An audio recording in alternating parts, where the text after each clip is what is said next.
नमस्कार, आप देख रहे हैं रिवा दर्शन। मैं भूपेंद्र द्विवेदी। आइए जानते हैं क्या है आज की प्रमुख खबरें। विश्वविद्यालय में नौकरी दिलाने के नाम पर बेरोजगारों के साथ हुई बड़ी ठगी, मामला फर्जी नियुक्ति का। गुजरात साबरमती के तर्ज पर होगा रीवा के बीहर नदी के तट पर रिवर फ्रंट का निर्माण, पचमढ़ा का भी होगा कायाकल्प। नायब तहसीलदार का हालचाल जानने संजय गांधी हॉस्पिटल पहुंचे रीवा आईजी। विगत दिवस कुसुमी में हुआ था नायब तहसीलदार के ऊपर जानलेवा हमला। और रीवा शहर में चल रहे विकास कार्यों का पूर्व मंत्री व रीवा विधायक ने लिया जायजा। गवर्नमेंट स्कूल में अल्ट्राटेक द्वारा बनाया जाएगा खेल मैदान। इन खबरों को आगे हम विस्तार से देखते हैं।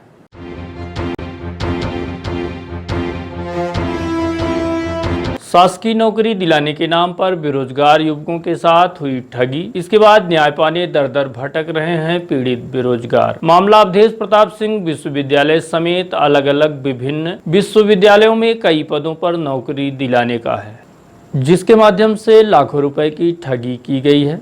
वहीं इस मामले की शिकायत अब पीड़ित बेरोजगार युवक द्वारा पुलिस व विश्वविद्यालय में की गई है। आपको बता दें कि इस ठगी के शिकार तकरीबन 127 लोग हुए हैं, जिन्हें अलग अलग विश्वविद्यालयों के विभिन्न पदों पर नियुक्ति देने का लालच देकर लाखों रुपए की ठगी की गई है। यह मामला रीवा के अवधेश प्रताप सिंह विश्वविद्यालय सहित शहडोल के पंडित शंभुनाथ विश्वविद्यालय तथा ग्रामोदय विश्वविद्यालय चित्रकूट एवं छतरपुर विश्वविद्यालय से जुड़ा हुआ है, जहां पर कंप्यूटर ऑपरेटर, प्यून के अलावा अटेंडर व लाइब्रेरियन समेत अन्य पदों पर नौकरी दिए जाने के माध्यम से 127 लोगों के साथ बड़ी धोखाधड़ी कर उनसे लाखों रुपए ऐंठ लिए गए हैं। उसके बाद फर्जी इंटरव्यू कराकर नियुक्ति लेटर भी दिए गए। हालांकि इसके बाद किसी का कोई अता पता नहीं है। वहीं फर्जीवाड़े का शिकार हुए युवक अजीत सिंह के मुताबिक उनकी पहचान के राहुल पटेल व विश्वविद्यालय में तैनात गार्ड विनोद तिवारी द्वारा विश्वविद्यालय में नौकरी दिलाए जाने का झांसा दिया गया। इसके एवज में 12 लाख रुपए भी लिए गए हैं, जिसके बाद बाकायदा विश्वविद्यालय के गेस्ट हाउस में रात को इंटरव्यू भी कराया गया तथा फर्जी नियुक्ति पत्र भी दिए गए हैं। इस तरह से एक नहीं, दो नहीं, बल्कि 127 लोग हैं जिन्हें पैसे लेकर नौकरी देने के नाम पर ठगा गया है। लेकिन अब ना तो इन्हें नौकरी मिल रही है, ना ही इनके रुपए वापस किए जा रहे हैं, जिसकी शिकायत दिसंबर 2019 में थाने में कराई गई है, परंतु अभी तक कोई कार्यवाही नहीं की गई। मेरा नाम अजीत सिंह है। मेरी मुलाकात राहुल सिंह पटेल नाम के लड़के से हुई थी, जो ग्राम रजहा का रहने वाला है। वो और विनोद तिवारी जो कुलपति के गार्ड हैं, उनसे मुलाकात हुई। ये लोग हमसे नौकरी के नाम पर लगभग 70-80 लाख रुपए हम लोगों से लिए हैं। हम लोगों में लगभग 127-28 बच्चे हैं जो पैसा दिए हैं। फिर इसके बाद पैसा देने के बाद वो हम लोगों को इंटरव्यू लेटर भी जारी किया, नियुक्ति पत्र भी जारी किया, पर आज तक कहीं ऐसी कोई भर्ती नहीं हुई, न किसी की ज्वाइनिंग हुई है, न कुछ हुई है। बाद में इसका शिकायत हम लोग किए। सबसे पहले तो पैसा के बोले कि भैया आप पैसा वापस करिए, यदि लिए हैं तो वापस करिए। मुझे वो पैसे की आनाकानी करने लगा तो हम लोग 14 दिसंबर 2019 को पुलिस में FIR के लिए एक आवेदन दिए, और उस आवेदन से भी कोई मतलब नहीं निकला। न पुलिस ऐसी कोई कार्रवाई की, न कुछ आगे की हमारी जाँच प्रक्रिया हुई। हमारा इंटरव्यू APS विश्वविद्यालय कैंपस के अंदर VIP गेस्ट हाउस में रात्रि में 8:30 बजे के बाद हुआ था। 8:30 बजे से 9 बजे तक या 9:30 बजे तक लगभग कई बच्चे थे। 4-5 बच्चे हमारे ग्रुप के थे, तो 3-4 बच्चे और थे। तो लाइब्रेरियन का और कंप्यूटर ऑपरेटर का इंटरव्यू हुआ था। मैंने अपना खुद 12 लाख रुपए दिया था। फिर दूसरे भी कई लोग हैं जो हमारे संपर्क के ही हैं। अब लगभग सभी का मिला के वो 127 बच्चों का 70-80 लाख रुपए हमारे जानकारी में लिया हुआ है। इसके बाद भी कई ऐसे बच्चे हैं जो हमारी जानकारी में नहीं है। विद्यालय में जानकारी दिया गया, रीवा में SP सर को जानकारी दिया गया, IG सर को दिया गया। अब हम ये चाहते हैं कि हमारे साथ न्याय हो। यदि भर्ती हो, वास्तविकता में भर्ती हो, तो फिर ज्वाइनिंग होना चाहिए। यदि नहीं हुआ है तो वो लड़का सीधे जहाँ जैसे जिससे पैसा लिया है सबका पैसा वापस करे, या उसके ऊपर उचित कार्रवाई हो। 4 विश्वविद्यालय में नौकरी के लिए लिया था। अवधेश प्रताप सिंह विश्वविद्यालय रीवा, पंडित शंभुनाथ शुक्ला विश्वविद्यालय शहडोल, महाराजा छत्रसाल विश्वविद्यालय छतरपुर, और चौथा चित्रकूट ग्रामोदय विश्वविद्यालय में। 4 विश्वविद्यालय में वो प्यून का, अटेंडर का, असिस्टेंट का, कंप्यूटर ऑपरेटर का, लाइब्रेरियन का, इस तरह की भर्तियों, इस तरह के पद के लिए वो अलग अलग रेट से पैसा लेता था। इस पूरे मामले को लेकर विश्वविद्यालय के कुलपति से बात की गई तो उन्होंने कहा कि मीडिया के द्वारा जानकारी प्राप्त हुई है, जिसके बाद पूरे मामले की जांच कराई जा रही है। इस मसले में जो भी दोषी पाया जाएगा उसके खिलाफ सख्त कार्यवाही की जाएगी। वहीं उन्होंने यह भी कहा कि विश्वविद्यालय द्वारा ऐसी कोई भर्ती नहीं निकाली गई है। संज्ञान में आया हम सब लोगों के। कल प्रातः ही उसकी कटिंग के साथ, क्लिपिंग के साथ हमने एक नोटशीट कुलसचिव जी की ओर भेजी और साथ में चर्चा भी की, जिसका आज स्टार ने मेरा वर्जन भी छापा। कल हम लोग अपनी आगामी परीक्षाओं को लेकर एक रणनीति के लिए समिति के अधिकारियों के साथ बैठे हुए थे। इसलिए कल उस पर अधिक कार्यवाही नहीं, केवल कार्य के लिए संबंधितों को निर्देश भर दिए गए। आज अभी सुबह आते ही हमने कुलसचिव जी को ये कहा है कि निश्चित रूप से घटना से जुड़े तथ्यों की सूक्ष्मता से जांच करें और उसमें विश्वविद्यालय के किसी कर्मचारी का नाम भी प्रकाश में आ रहा है, उसकी क्या सत्यता है इसकी जांच करें, तथा जिन स्थलों के विश्वविद्यालय कैंपस में इन विधि विपरीत गतिविधियों के कारित करने का उल्लेख हो रहा है उनके संबंधित अधिकारियों से पूछताछ भी करें और तदुपरांत इसकी वैधानिक स्थिति का भी पता करें कि आखिरकार ये फर्जीवाड़ा गृह विभाग तक पहुंचा है कि नहीं, पुलिस विभाग इसमें अपनी कार्यवाही संज्ञान लेकर कर रहा है कि नहीं। अगर पुलिस विभाग ये कार्यवाही कर रहा है तो निश्चित रूप से दोषियों को लेकर और विश्वविद्यालय के पास छानबीन तथा तफ्तीश के लिए वे आएंगे। तफ्तीश के पहले हम सब लोगों का ये दायित्व है कि हम अपने सूचनाओं और अभिलेखों को तदनुसार उनकी सहायता के लिए, कानून की सहायता के लिए तैयार रखें। तो इस लाइन पर हम लोग काम कर रहे हैं। अभी कुलसचिव से मंत्रणा के बाद हम शाम तक ये बता पाने की स्थिति होंगे कि आखिरकार उस पर विश्वविद्यालय स्तर पर हम लोगों ने कार्यवाही को किस सीमा तक है। विश्वविद्यालय के अंदर, एक कैंपस के अंदर जो 4 विश्वविद्यालयों के नाम से, हाँ जी वो पता था। बात सामने आई नहीं तो अब देखिए, किसी भी गतिविधि के लिए एक वास्तविक गतिविधि है, न्यायिक गतिविधि है, और एक उसका उल्टा फर्जीवाड़ा है। न्यायिक गतिविधि में तो विश्वविद्यालय ने इस तरह की, अब किसी विश्वविद्यालय ने भी कभी नियुक्तियों का कोई प्रस्ताव विज्ञापन या किसी माध्यम से दिया नहीं है। अब कोई अपनी ओर से फर्जीवाड़े के तहत विश्वविद्यालय के बैनर का, विश्वविद्यालय के अधिकारियों के फर्जी हस्ताक्षर का या इनका प्रयोग करके काम कर रहा है, तो ये तो पुलिस विभाग के अपनी कार्यवाही का हिस्सा बनता है। कर्मचारी का नाम आ रहा है और दूसरा एक किसी विश्वविद्यालय के भवन का इस कार्य है तो अनुचित कार्य हो तो उपयोग आ रहा है। इन दोनों परिस्थितियों के लिए कुलसचिव को कार्यवाही करने का हमने निर्देश दिया है। गुजरात के साबरमती के तर्ज पर रीवा के बिहर नदी में बनेगा रिवर फ्रंट, जिसके बाद रीवा शहर की पहचान एक आदर्श शहर के रूप में बनेगी।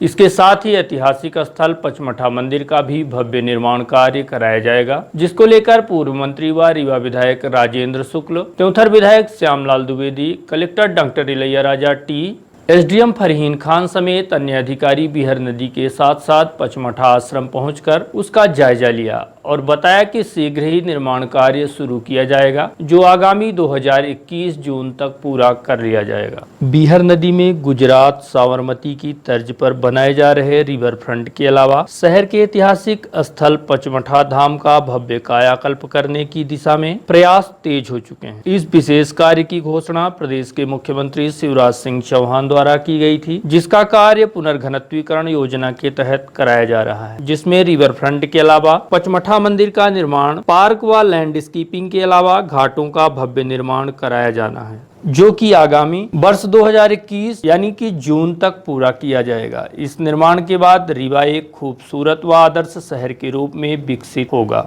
यह बात निरीक्षण के उपरांत रीवा विधायक व पूर्व मंत्री राजेंद्र शुक्ल ने कही है। पचमढ़ा के इस ऐतिहासिक स्थल का विकास की घोषणा मुख्यमंत्री जी ने की थी और उसके बाद ही से इस योजना पर काम शुरू हो गया था। और मुझे आज ये खुशी है बताते हुए कि पुनर्घनत्वीकरण योजना के अंतर्गत जो विकास बिहर नदी के किनारों का होना है, रिवर फ्रंट डेवलपमेंट होना है, उसी का हिस्सा पचमढ़ा के इस ऐतिहासिक स्थल के विकास का भी उस विकास का एक हिस्सा है, और इसलिए आज हम लोग इसको सर्वे करने आए हैं। और 15 सितंबर से इसका काम युद्ध स्तर पर शुरू हो जाएगा। जो 3 मंदिर हैं उनको बहुत सुंदर बनाया जाएगा। यहाँ पर लोगों के बैठने के लिए पार्क, लैंडस्केपिंग की जाएगी। यहाँ के घाट को बहुत ही आकर्षक तरीके से बनाया जाएगा। और जिस तरह से मोदी जी ने साबरमती के रिवर फ्रंट को डेवलप करके देश में रिवर फ्रंट डेवलपमेंट का एक उदाहरण प्रस्तुत किया था, उसी प्रकार से रीवा के इस बिहर नदी के डेवलपमेंट का काम जो स्वीकृत है उसका काम शुरू होगा नवंबर में, और पचमढ़ा आश्रम का काम शुरू होगा 15 सितंबर से, और जून 2021 तक इस योजना को पूरा कर दिया जाएगा। और रीवा रिवर फ्रंट के मामले में, डेवलपमेंट के मामले में एक आदर्श शहर के रूप में उभरेगा।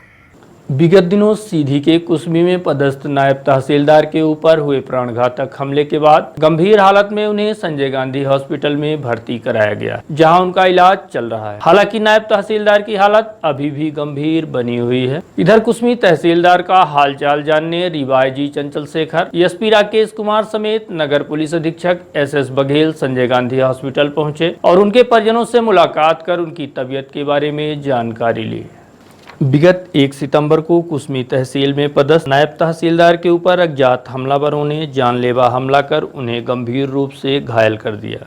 घटना के बाद उन्हें सीधी हॉस्पिटल लाया गया, जहां से उनकी स्थिति गंभीर होने पर रीवा संजय गांधी हॉस्पिटल रेफर किया गया, जहां उनका इलाज ICU में जारी है। इधर इस घटना के बाद अभी भी आरोपी की पुलिस की गिरफ्त में नहीं आए हैं। हालांकि पुलिस आरोपियों की गिरफ्तारी को लेकर पूरी मुस्तैदी से जुटी हुई है। इसी बीच हॉस्पिटल में भर्ती नायब तहसीलदार लवलेश मिश्रा का हालचाल जानने स्वयं रीवा आईजी चंचल शेखर, SP राकेश कुमार सिंह के अलावा CSP शिवेंद्र सिंह बघेल पहुंचे और उनका हालचाल जाना। इसके बाद IG सीधी जिले के लिए रवाना हो गए। इस घटनाक्रम को लेकर नायब तहसीलदार की पत्नी से बात की गई तो उन्होंने घटना के संबंध में जानकारी दी। उन्होंने मुझसे पूछा कि क्या मतलब आपको किसी पर शंका है, ऐसा कोई उनके क्षेत्र से जुड़ा कोई ऐसा मतलब किसी से दुश्मनी थी या कुछ जिससे हमलावरों का कुछ सुराग मिल, ऐसा हो कि किसी से झगड़ा वगड़ा करें। तो मैंने बताया कि ऐसा नेचर नहीं है इनका, पर उस दिन जो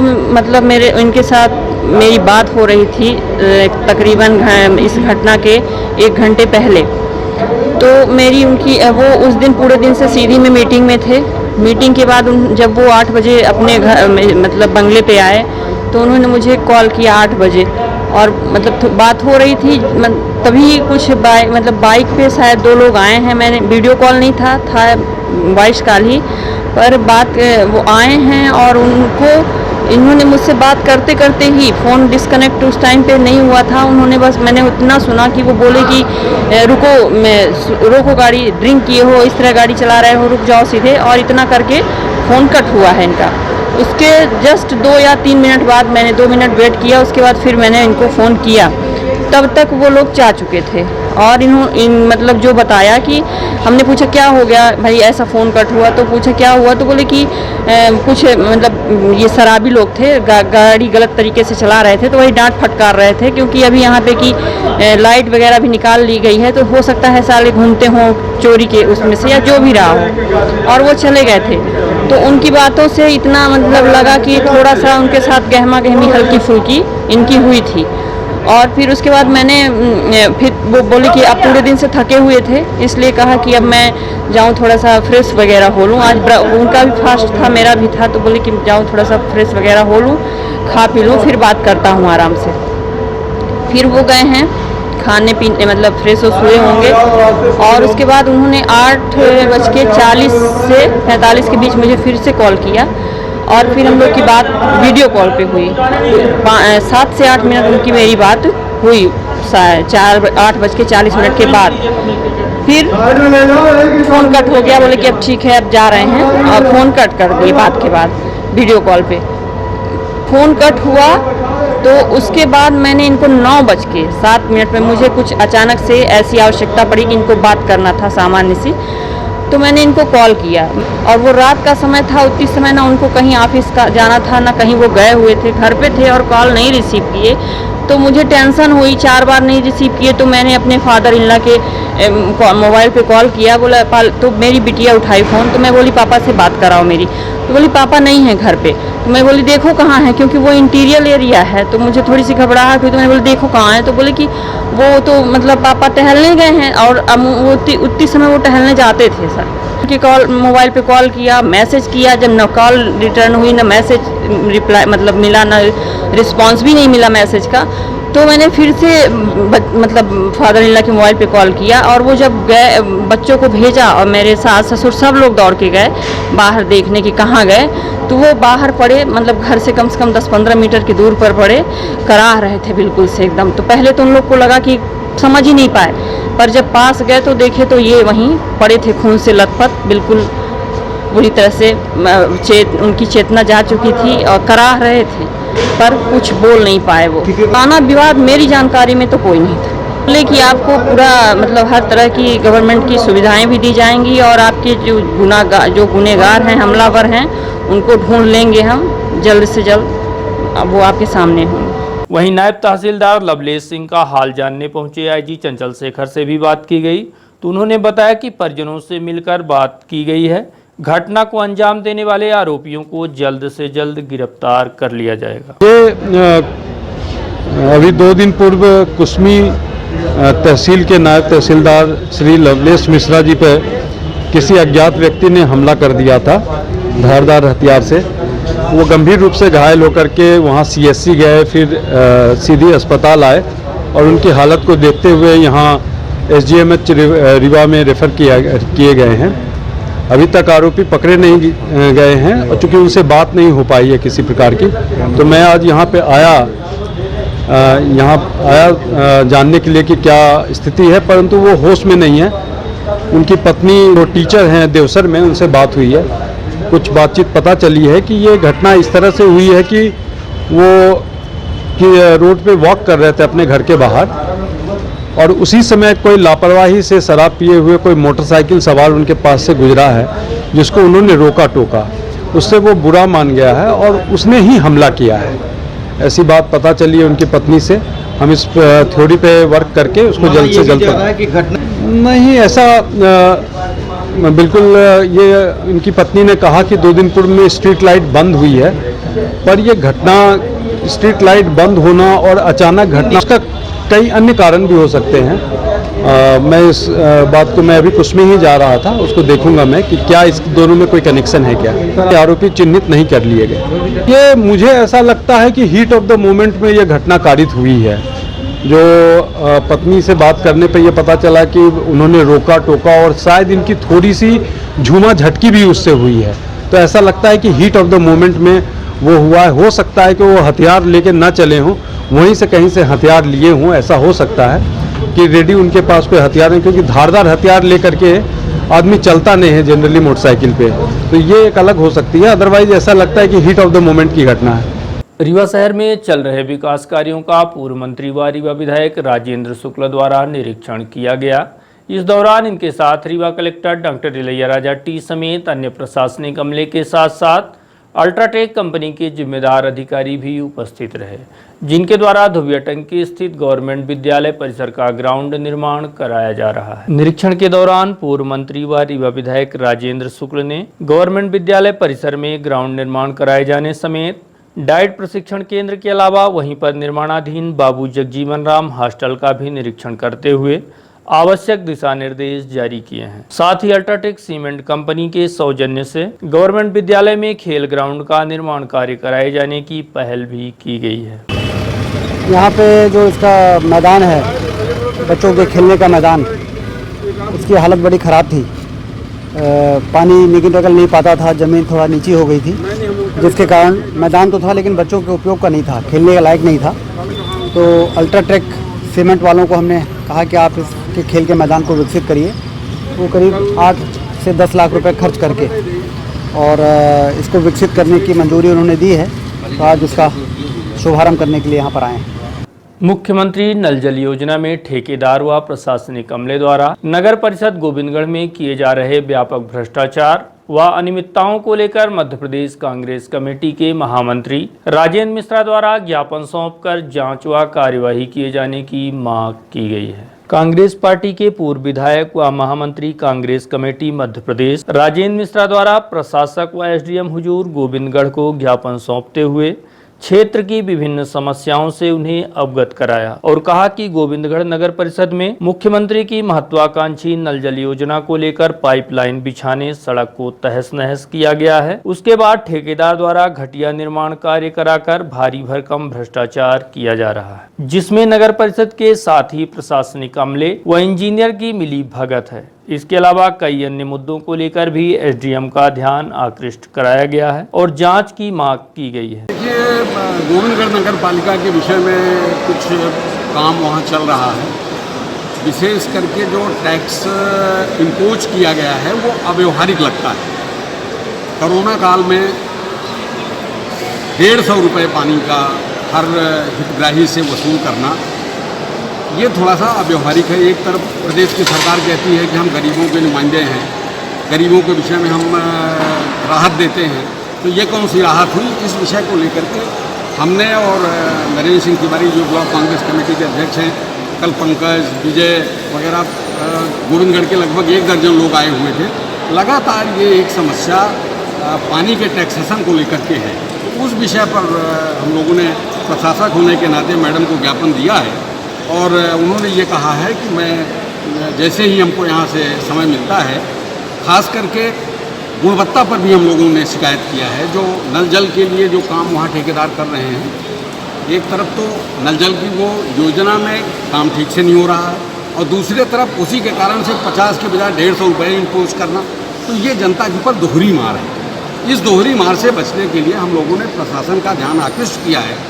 विपक्ष में बैठे होने के कारण हम लोगों का ये काम है कि रीवा जिले का वो स्थान जो राजा महाराजाओं के ज़माने में गोविंदगढ़ का अपना एक अलग स्वरूप था, सौंदर्यीकरण के हिसाब से और बाकी तमाम सारे कुछ से, आज वो इतना उपेक्षित पड़ा हुआ है। सब काम वहाँ अधूरे पड़े हुए हैं। तालाब के लिए जो पैसा दिया गया था वो पैसा जहाँ का तहाँ पड़ा हुआ है, कोई काम उस पर नहीं हुआ है। तो प्रशासन का ध्यान हम लोग इस ओर आकृष्ट कर रहे थे, सब कोई मिल करके कर रहे हैं कि जो काम सौंदर्यीकरण के हिसाब से नगर पालिका के हिसाब से होना चाहिए वो नहीं हो रहा है। और जब तक उसमें ध्यान आकृष्ट नहीं कराया जाएगा तब तक मुझे लगता है कि वो गोविंदगढ़ की उपेक्षा बराबर बनी रहेगी। तो ऐसी स्थिति में मैंने यहाँ पर आज एक ज्ञापन प्रशासक को दिया। उन्होंने कहा कि इसको मैंने अपने तरीके से पहले एक आध ज्ञापन पहले शुरू में मिला है, तिवारी जी वगैरह दे गए थे, तो बोले उसको मैंने देखा है। और एक चीज़ उन्होंने जो महत्वपूर्ण कही, उन्होंने कहा कि जब मैं प्रशासक हूँ तब मैंने ये टैक्स इम्पोज नहीं किया, ये जब पहले का टैक्स था उसको हमने इम्प्लीमेंट किया। तो उस पर हमने ये तर्क दिया है कि लॉकडाउन के टाइम में इस तरीके के टैक्स इम्पोज करना गलत है, नंबर 1। नंबर 2 कि कुछ आप करते और उसके बाद टैक्स वसूलते तो कोई बात समझ में आती। और जैसा मैंने कहा कि नंबर 3री बात हमारे मन में ये है कि गुणवत्ता पर विशेष ध्यान देना चाहिए। मैडम यहाँ के एसडीएम हैं, मैडम यहाँ की रिसेप्शनिस्ट हैं, तो मैडम को कुल मिलाकर के हमको लगता नहीं गोविंदगढ़ में उतना समय वो दे नहीं पा रही है। तो वो मैंने रिक्वेस्ट किया कि वहाँ की जनता का ये की मांग है कि जो काम हो रहा है उसको एक आध दिन आप जाकर के देखें और देख करके जिस तरीके से हो थोड़ा सा उसके गुणवत्ता पर ध्यान दिया जाए। उन्होंने कहा कि मैं कोई समय निकाल करके जाऊँगी और इन सब कामों को देखूँगी। रीवा जिले के कई गांवों में पहुंच मार्ग न होने की वजह से स्थानीय रहवासियों को आज भी कई समस्याओं का सामना करना पड़ता है। इसी समस्या से जूझ रहे जवा जनपद पंचायत के ग्राम पंचायत जनकहई से दर्जनों की संख्या में महिला व पुरुष रीवा मुख्यालय पहुंचे और अपनी समस्याओं को लेकर जिला पंचायत सीईओ व कलेक्टर का ध्यान आकृष्ट कराया। जब से बरसात की शुरुआत हुई है, लगातार गाँवों में सड़कों की समस्या को लेकर लोग परेशान देखे जा रहे हैं। यह पहला मामला नहीं बल्कि इसके पूर्व दर्जनों से अधिक ग्राम पंचायतों में निर्माण कार्य में भ्रष्टाचार समेत सड़क की समस्या को लेकर शिकायतें आती रहीं। कुछ इसी तरह से एक मामला जवा जनपद के ग्राम पंचायत जनकहई से भी सामने आया, जहां गांव के लोग इस बरसात के मौसम में गंदगी व कीचड़ से सने रास्ते में निकलने को मजबूर हो रहे हैं, जबकि ग्राम पंचायत सरपंच द्वारा सड़क निर्माण के नाम पर लाखों रुपए निकाल लिए गए हैं। बावजूद सड़क के हालात जस के तस बने हुए हैं। अपनी फरियाद लेकर कलेक्टर कार्यालय पहुंचे लोगों ने अपनी जो समस्या बताई वह आप खुद सुनिए। मेरा नाम संजीव विश्वकर्मा है। मैं ग्राम पंचायत जनकहई कला का मूल निवासी हूँ। समस्या ये है सर कि वहाँ घुटने के बराबर कीचड़ है उसमें, और मतलब चलने में भी बहुत तकलीफ है। और वहाँ जो हरिजन आदिवासी की बस्ती है, हम लोग का घर है वहाँ पे, तो वहाँ से मतलब बाइक गुजरे तो हम लोग के थाली में कीचड़ आता है। इतना भयानक कीचड़ है उसमें। करीब 1000 से ऊपर जनसंख्या रहती है, और उसका पैसा आहरित कर लिया गया है। 18 लाख कुछ रुपए है, वो निकल गई है राशि, पर उसमें काम एक ट्रॉली मिट्टी तक नहीं डलाई गई है। इतना अतिक्रमण हुआ है उसमें। आज अब हम यहाँ पे कलेक्टर महोदय जी के यहाँ आए हैं। पहले हम सीओ जी के यहाँ पे गए थे, फिर तहसीलदार के पास गए थे आवेदन लेके, वहाँ से जवा गए थे, फिर वहाँ से कोई सुनवाई नहीं हुई, तो आज हम कलेक्टर साहब के यहाँ पे आए हैं। अभी तक कोई कुछ मिला नहीं है। बोल रहे हैं कि अधिकारी जाएंगे, जांच करेंगे। अब देखते हैं कब तक जाते हैं। मांगे पूरी नहीं हुई तो फिर और कार्रवाई करेंगे, अनशन बैठेंगे। नगर निगम रीवा के राजस्व शाखा में तैनात कर्मचारियों ने निगम कार्यालय पहुंचकर विगत 6 माह से इस लॉकडाउन पीरियड में छुट्टी न दिए जाने का आरोप लगाते हुए ज्ञापन सौंपा है। ज्ञापन सौंपने निगम कार्यालय पहुंचे राजस्व कर्मचारी प्रभुनाथ पांडे ने कहा कि जब से लॉकडाउन शुरू हुआ है तब से लेकर अभी तक यहां पदस्थ किसी भी कर्मचारी को छुट्टी नहीं दी गई है, चाहे वह रविवार हो या फिर सेकंड सैटरडे। यानी कि विगत 6 माह से रात दिन लगातार कर्मचारी सेवा दे रहे हैं। ऐसी स्थिति में इन कर्मचारियों के निजी कार्य भी प्रभावित होते हैं। 6 महीना से लॉकडाउन लगा, हम लोगों को कोई छुट्टी नहीं मिलती, चाहे वो तिथि त्यौहार आ जाए चाहे रविवार हो, कोई छुट्टी नहीं मिलती। इसलिए हम लोग ये सब एकत्र होकर के कार्य कर रहे हैं ताकि हम लोगों को छुट्टी भी मिले। रविवार तो मिलना ही चाहिए हर हालात में। सेकंड फ्राइडे थर्ड फ्राइडे तो मान लीजिए हम लोग काम कर सकते हैं। कार्य आज़ाद विभाग का तो हम लोग सब तैयार रहेंगे कार्य करने के लिए, लेकिन छुट्टियाँ तो मिलनी चाहिए ना। प्रभुनाथ पांडे मेरा नाम।